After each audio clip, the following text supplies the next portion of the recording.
ಹೇ hi hello ನಮಸ್ತೆ, ಇದು ನನ್ನ ಚಾನಲ್ ಅಂಜು ವ್ಲಾಗ್ಸ್ ಅಂತ. ಸೊ ಇವತ್ತು ನಾನು ನಿಮಗೆ ಮಸಾಲೆ ದೋಸೆ ಹೇಗೆ ಮಾಡೋದು ಅಂತ ತೋರಿಸ್ಕೊಡ್ತೀನಿ. So easy method. ಆಲೂಗಡ್ಡೆ ಬೇಯಕ್ಕೆ ಹಾಕ್ಕೊಳ್ತಾ ಇದ್ದೀನಿ. ಜೊತೆಗೆ ಬೆಳ್ಳುಳ್ಳಿ, ಶುಂಠಿ, ಕರಿಬೇವು, ಮೆಣಸಿನ್ಕಾಯಿ, ಸ್ವಲ್ಪ ಪುದೀನ, ಸ್ವಲ್ಪ ಕೊತ್ತಂಬರಿ ಸೊಪ್ಪು.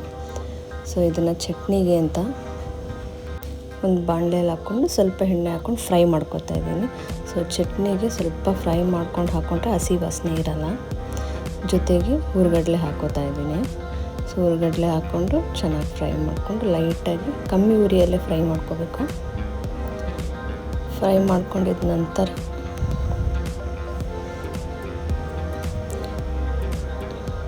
ಬಿಸಿ ಎಲ್ಲ ತಣ್ಣಗೆ ಆದಮೇಲೆ ಜಾರಲ್ಲಿ ಹಾಕ್ಕೊತೀನಿ. ಸೊ ಇದಕ್ಕೆ ಸ್ವಲ್ಪ ಕಾಯಿ ತುರಿ ಹಾಕ್ಕೊತೀನಿ. ಹಾಕ್ಕೊಂಡು ನೋಡಿ ಗ್ರೈಂಡ್ ಆಗಿದೆ. ಚಟ್ನಿ ರೆಡಿಯಾಗಿದೆ. ಸೊ ಸ್ವಲ್ಪ ಚಟ್ನಿಗೆ ಒಗ್ಗರಣೆ ಹಾಕ್ಕೊಂಡು ನೆಕ್ಸ್ಟ್ ದೋಸೆಗೆ ಮಸಾಲೆ ಮಾಡೋದು ಹೇಗೆ ಅಂತ ತೋರಿಸ್ಕೊಡ್ತೀನಿ. 5 ಬ್ಯಾಡಗಿ ಮೆಣಸಿನ್ಕಾಯಿನ ನೆನೆಸಿಟ್ಕೊಂಡಿದ್ದೀನಿ. ಹುರ್ಗಡ್ಲೆ, ಕೊತ್ತಂಬರಿ, ಸ್ವಲ್ಪ ಬೆಳ್ಳುಳ್ಳಿ, ಬ್ಯಾಡಗಿ ಮೆಣಸಿನ್ಕಾಯಿ ಹಾಕ್ಕೊಂಡಿದ್ದೀನಿ, ಹುರ್ಗಡ್ಲೆ, ಕೊತ್ತಂಬರಿ ಹಾಗೆ ಬೆಳ್ಳುಳ್ಳಿ ಹಾಕ್ಕೊಂಡಿದ್ದೀನಿ. ನೋಡಿ ಇವಾಗ ಮಿಕ್ಸಿ ಜಾರಿಗೆ ಹಾಕ್ಕೊಂಡು ಎಲ್ಲನೂ ರುಬ್ಕೊಂಡಿದ್ದೀನಿ. ನೋಡಿ ಚಟ್ನಿ ಕಲರ್ ಹೇಗಿದೆ ಅಂತ. ಸೊ ಬ್ಯಾಡಗಿ ಮೆಣಸಿನ್ಕಾಯಿನ ನೆನೆಸಿಟ್ರೆ ಕಲರ್ ಸ್ವಲ್ಪ ಚೆನ್ನಾಗಿ ಬಿಟ್ಕೊಳ್ಳುತ್ತೆ. ಸೊ ಈಗ ಬಾಣಲಿಗೆ ಎಣ್ಣೆ ಹಾಕ್ಕೊಂಡಿದ್ದೀನಿ. ಸ್ವಲ್ಪ ಸಾಸಿವೆ, ಸ್ವಲ್ಪ ಕಡಲೆಬೇಳೆ, ಹಾಗೆ ಈರುಳ್ಳಿ, ಮೆಣಸಿನ್ಕಾಯಿ ಹಾಕ್ಕೊಂಡು ಫ್ರೈ ಮಾಡ್ಕೊತಾ ಇದ್ದೀನಿ. ಸೊ ಜೊತೆಗೆ ಸ್ವಲ್ಪ ಕರಿಬೇವು ಕೂಡ ಹಾಕ್ಕೊಂಡು ಫ್ರೈ ಮಾಡ್ಕೊತೀನಿ.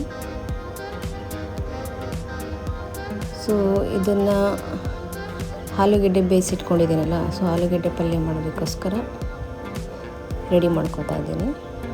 ಸೊ ಚೆನ್ನಾಗಿ ಎಲ್ಲ ಫ್ರೈ ಆದಮೇಲೆ ಚೆನ್ನಾಗಿ ಫ್ರೈ ಆಗ್ತಾಯಿದೆ.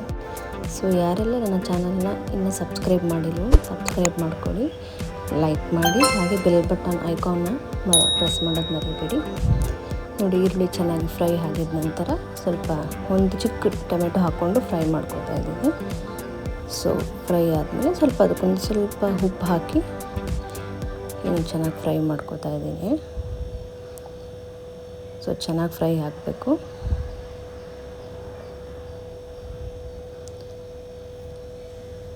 ಸ್ವಲ್ಪ ಚೆನ್ನಾಗಿ ಫ್ರೈ ಆಗಿದೆ. ಇದಕ್ಕೆ ಸ್ವಲ್ಪ ಅರಿಶಿನ ಪುಡಿ ಹಾಕ್ಕೊತಿದ್ದೀನಿ. ಅರಿಶಿನ ಪುಡಿ ಹಾಕ್ಕೊಂಡು ಚೆನ್ನಾಗಿ ಫ್ರೈ ಮಾಡ್ಕೊತಾ ಇದ್ದೀನಿ. ನಿಮಗೆ ಉಪ್ಪು ಎಷ್ಟು ಬೇಕೋ ಅಷ್ಟು ರುಚಿಗೆ ತಕ್ಕಷ್ಟು ಹಾಕ್ಕೊಳ್ಳಿ. ಈಗ ಆಲೂಗಡ್ಡೆ ಸಿಪ್ಪೆ ಬಿಡಿಸಿಟ್ಟು ಸ್ಮ್ಯಾಶ್ ಆಗಿದೆ. ಸ್ಮ್ಯಾಶ್ ಮಾಡಿಟ್ಟಿರೋದನ್ನು ಅದಕ್ಕೆ ಹಾಕ್ಕೋತಾ ಇದ್ದೀನಿ. ಸೊ ಈಗ ಅದು ಫುಲ್ಲು ಮಿಕ್ಸ್ ಮಾಡ್ಕೋಬೇಕು. ಸೊ ಚೆನ್ನಾಗಿ ಮಿಕ್ಸ್ ಮಾಡಿಕೊಂಡು 2 ನಿಮಿಷ ಕಮ್ಮಿ ಉರಿಯಲ್ಲೇ ಫ್ರೈ ಮಾಡ್ಕೊಳ್ಳಿ. ಫ್ರೈ ಮಾಡ್ಕೊಂಡಿದ್ದ ನಂತರ ಸ್ವಲ್ಪ ಕೊತ್ತಂಬರಿ ಸೊಪ್ಪು ಕಟ್ ಮಾಡಿ ಇಟ್ಕೊಂಡಿದ್ದೀನಿ. ಸೊ ಅದನ್ನು ಹಾಕಿ ಮಿಕ್ಸ್ ಮಾಡ್ಕೊತಾ ಇದ್ದೀನಿ. ಸೊ ರೆಡಿಯಾಗಿದೆ, ಆಲೂಗಡ್ಡೆ ಪಲಾವ್ ರೆಡಿಯಾಗಿದೆ. ಸೊ ನೆಕ್ಸ್ಟ್ ದೋಸೆ ಹಿಟ್ಟು ರೆಡಿ ಇದೆ. ಸೊ ಈಗ ದೋಸೆ ಮಾಡಿ ಮಸಾಲೆ ಹಾಕೋದು. ಸೊ ಹೆಂಚು ಮೇಲೆ ದೋಸೆ ಬೇಯ್ತಿದೆ. ಸೊ ಇದಕ್ಕೆ ಸ್ವಲ್ಪ ಎಣ್ಣೆ ಹಾಕಿ ಕಮ್ಮಿ ಉರಿಯಲ್ಲಿ ಇಟ್ಟಿದ್ದೀನಿ. ಸೊ ಇದಕ್ಕೆ ಮಸಾಲೆ ಹಾಕ್ತಾಯಿದ್ದೀನಿ.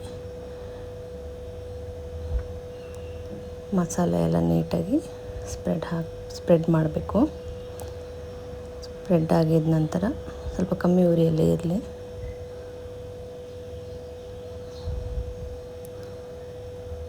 ಮಸಾಲೆ ಹಾಕಿ ಚೆನ್ನಾಗಿ ಸ್ಪ್ರೆಡ್ ಮಾಡ್ಕೋಬೇಕು. ನೋಡಿ ಆಗಿದೆ. ಆಲ್ಮೋಸ್ಟ್ ಮಸಾಲೆ ದೋಸೆ ರೆಡಿ ಆಗಿದೆ.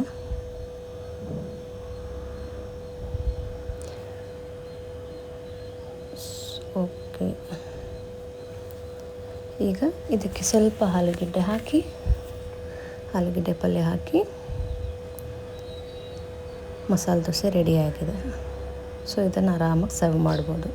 Easy method. ಹೋಟೆಲಲ್ಲಿ ಬರೋ ಥರನೇ masala dosa ready. Thank you so much for watching.